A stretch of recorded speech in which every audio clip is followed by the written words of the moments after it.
అధికారంలో ఏ పార్టీ ఉన్నా, ఏ నాయకుడు ముఖ్యమంత్రిగా ఉన్నా, జర్నలిస్టులకి ఇచ్చే హామీ మీకు ఖచ్చితంగా ఇళ్ల స్థలాలు ఇస్తాం. ఇప్పటి నుంచి కాదు ఈ మాట. వైఎస్ రాజశేఖర రెడ్డి గారు ముఖ్యమంత్రిగా ఉన్నప్పుడు ఇదే మాట చెప్పారు. తర్వాత చంద్రబాబు నాయుడు గారు ఇదే మాట చెప్పారు. కేసీఆర్ గారు ఇదే మాట చెప్పారు. జగన్మోహన్ రెడ్డి గారు ఇదే మాట చెప్పారు. ఇప్పుడు రేవంత్ రెడ్డి గారు ఇదే మాట చెప్తున్నారు. అక్కడ చంద్రబాబు నాయుడు గారు ఇదే మాట చెప్తున్నారు. జర్నలిస్టులకి ఇళ్ల స్థలాలు ఇస్తామని. నిజానికి జర్నలిస్టులకి ఇళ్ల స్థలాలు ఇవ్వడానికి గతంలో కొన్ని ప్రభుత్వాలు ప్రయత్నం చేసినాయి. కానీ కోర్టు కేసుల వల్ల అవి ఆగిపోయినాయి. ఎప్పుడో ఒక పాతకాలంలో జర్నలిస్టులకి ఇళ్ల స్థలాలు ఇచ్చారు. హైదరాబాదులో అయితే జర్నలిస్టుల కాలనీ అని ఒక ఏరియానే ఉంది. జూబ్లీహిల్స్కి దగ్గరగా ఉంటుంది ఆ ఏరియా. జర్నలిస్టుల కాలనీ అంటారు దాన్ని. ఒకప్పుడు గవర్నమెంట్ ఇచ్చినటువంటి ఇళ్ల స్థలాల్లో ఇల్లు కట్టుకున్నారు. జర్నలిస్టుల గురించి ఏ ప్రభుత్వాలు కూడా అంత సీరియస్గా ఏం తీసుకోవు. వాళ్ళ వర్గాలు ఎక్కువని రకరకాల కారణాల చేత హామీలు అయితే ఇస్తూ ఉంటే, కానీ అమల్లో మాత్రం అంత ఈజీగా ముందుకెళ్ళవు. గతంలో అయితే లాస్ట్ ఇయర్ జగన్మోహన్ రెడ్డి గారు జర్నలిస్టులు ఇళ్ల స్థలాలు ఉన్నారు, అప్లై చేసుకోమన్నారు, సెలెక్ట్ చేసామన్నారు. ఇళ్ల స్థలాలు ఇద్దాం అనుకునే లోపే ఎన్నికల నోటిఫికేషన్ వచ్చింది.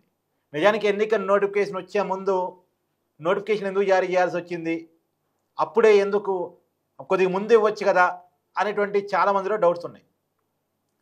ఇక ప్రభుత్వాలు ఇలా ఉంటే మీడియా సంస్థలు అయితే జర్నలిస్టులతో పని చేయించుకోవడానికి తాపత్రయపడతాయి. వాళ్ళ పని ద్వారా లబ్ధి పొందడానికి ప్రయత్నం చేస్తాయి తప్ప వాళ్ళకి ఏదో సంక్షేమాన్ని ఇద్దాం అనేటువంటి ఆలోచన ఎవరు చేయరు. ఈ మధ్య కాలంలో మీడియా సంస్థల్లో మధ్యాహ్నం భోజనం పెడుతున్నారు. అది కూడా గత కొన్ని సంవత్సరాల నుంచి. కానీ ఇక అన్నం పెట్టడమే చాలా గొప్పగా ఇవి భావిస్తూ ఉంటాయి. చాలా మీడియా కంపెనీలు నెలకు శాలరీలు కూడా ఇవ్వవు. పని చేయించుకుంటే లాసులో ఉన్నామని చెప్పేసి అరాకొరా వేతనాలు ఇచ్చేసి చేతులు దులుపుకుంటూ ఉంటాయి. జర్నలిస్టులకి వేతనాలు ఎగ్గొట్టిన మీడియా సంస్థలు అనేకం. ఇలా జర్నలిస్టుల్ని ఏదో అలా వాడుకొని వదిలేసే సంస్థలు, వాడుకొని వదిలేసే యాజమాన్యాలు చాలా ఉన్నాయి.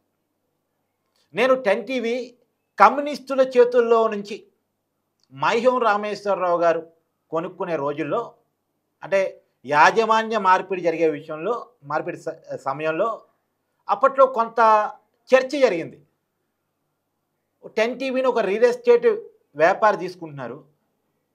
అతను కట్టే బిల్డింగ్లో భాగంగా ఒక బ్లాక్ నిర్మించి 10 టీవీలో ఉన్నటువంటి జర్నలిస్టులందరికీ డబుల్ బెడ్రూమ్ ఫ్లాట్ ఇవ్వబోతున్నారు అని ఒక చర్చ జరిగింది. కానీ ఆచరణలో అది జరగలే.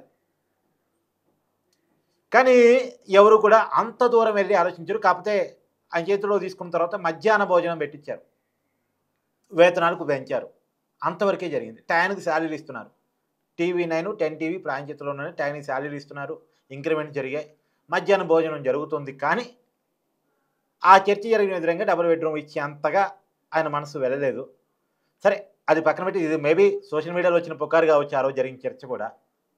అయితే కానీ ఒక సంస్థ మాత్రం తన సంస్థలో పనిచేసే ఉద్యోగుల గురించి తాపత్రయపడుతూ ఉంటుంది, ఆలోచిస్తూ ఉంటుంది, తన బెనిఫిట్స్లో వాళ్ళకి షేర్ ఇస్తూ ఉంటుంది. అది మొదటి నుంచి ఆయన నైజం. 2015లో స్టార్ట్ అయినటువంటి సుమన్ టీవీ, ఆ యజమాని సుమన్ గారు, ఆయన మనసు నిజంగా చాలా గొప్పదని చెప్పుకోవాలి.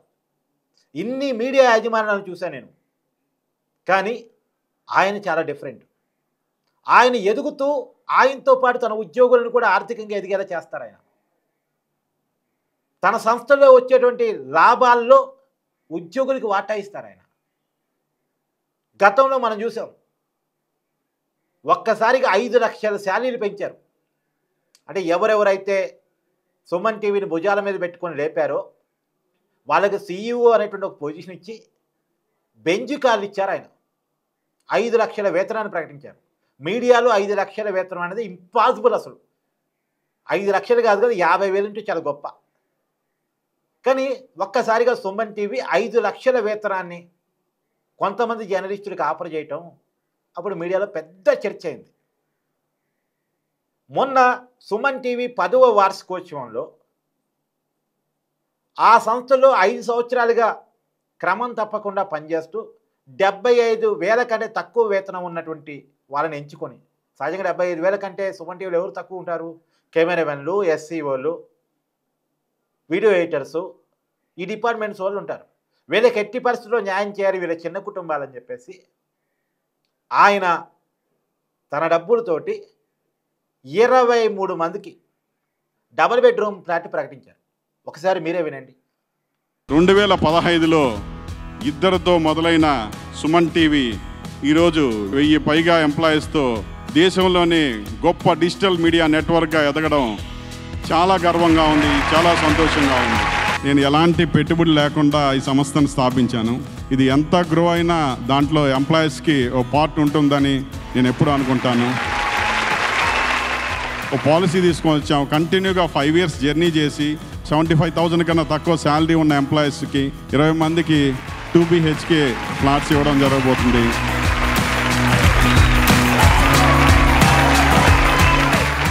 సొంతింటి కళ అంటారు. ఆ సొంతింటి కళని వారి దగ్గర ఎవరైతే వర్క్ చేస్తున్నారో, వారి ఫ్యామిలీగా ఎవరైతే కుటుంబ సభ్యులుగా ఈ సంస్థని ముందుకు తీసుకెళ్తున్నారో 20 మందికి 2 BHKs ఇవ్వడం జరుగుతుంది. సో ఇది మామూలు విషయం కాదు.